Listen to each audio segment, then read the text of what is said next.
असा असा आडवा धरतो.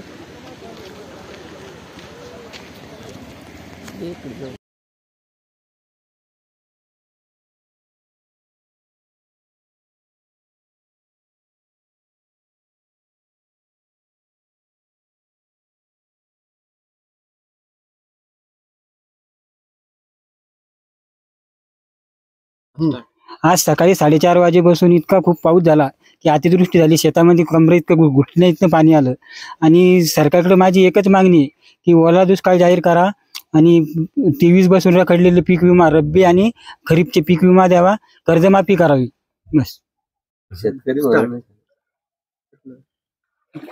एवढ्या मोठ्या प्रमाणात नुकसान झाल्याची परिस्थिती आहे. काय सरकारकडे तुमची मागणी असणार? आमचं आता सकाळी 4:30 वाजेपासून पाऊस चालू झाला तर सकाळी 7:30 वाजेपर्यंत कंटिन्यू पाऊस पडला. आमचं मोठ्या प्रमाणात नुकसान झालं. आता आमचं सरकारकडे एकच मागणी आहे की आमचा ओला दुष्काळ जाहीर करा. आमचा थकलेला राहिलेला 2023 पासून जो पीक विमा आहे तो सरकारने टाकावा आणि आम्हाला हेक्टरी सरसकट कोणतेही पंचनामे न करता सरसकट 50,000 ते 60,000 रुपये हेक्टरी अनुदान द्यावे. बाबा, सकाळपासून पाऊस होतोय, कशा पद्धतीने पाऊस झालाय, किती नुकसान झालंय? नुकसान तर आमचं 100% झालं. हे सगळं पाण्यामुळे सगळं सडू राहिलं.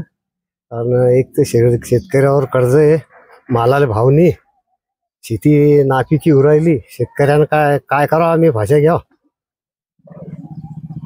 सगळी नापिकी झाल्यामुळे आमचं काहीच नाही. एक तर मुलं बाळ पोषणं आम्हाला कठीण झाली. आमचे संसार परपंच चालवणं कठीण झाले आम्हाला. शेतकरी